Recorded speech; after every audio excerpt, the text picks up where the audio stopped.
গত বছরের ন্যায় এবছরও দাসপুর ট্রেন স্টেশনের পক্ষ থেকে জলছত্র কর্মসূচি গ্রহণ করা হয়েছে।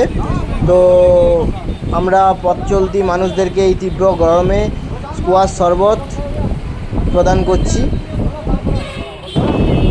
বাবুসোনা, তন্ময় এবং বিদ্যুৎদা যাচ্ছে বাসের মানুষদেরকে শরবত দেওয়ার জন্য। এখানে একটা মারুতি এসে থামলো, ওনাকেও আমরা শরবত দেবো। দাসপুর বাস স্ট্যান্ডে আমরা রয়েছি। আপনারা কোন সংস্থা থেকে আজকে এই আয়োজন করেছেন? নমস্কার, আমরা দাসপুর ট্রেন স্টেশন থেকে আজকে এই তীব্র গরমে পথ চলতি মানুষদের জন্য আমরা জলছত্র কর্মসূচি নিয়েছি।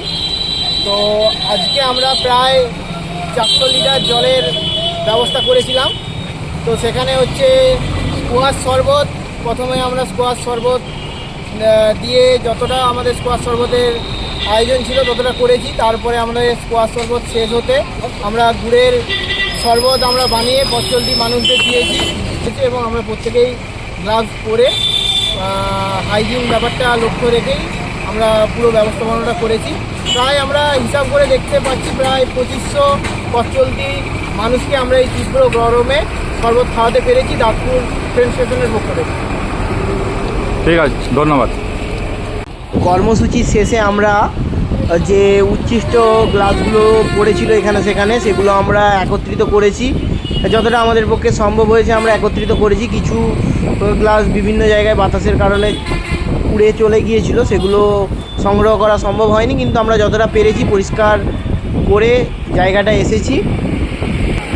যেভাবে আপনারা সকলে দাসপুর ট্রেন স্টেশনের পাশে রয়েছেন, আপনারা এভাবেই পাশে থাকবেন, ভালোবাসা দেবেন, সাথে থাকবেন। শেষ পর্যন্ত আমরা প্রায় 3000-এরও বেশি পথ চলতি মানুষকে শরবত প্রদান করতে পেরেছি দাসপুর ট্রেন স্টেশনের পক্ষ থেকে। এবং এই রকম গরম চলতে থাকলে আমরা পরবর্তীতে আবারও এই কর্মসূচি গ্রহণ করব।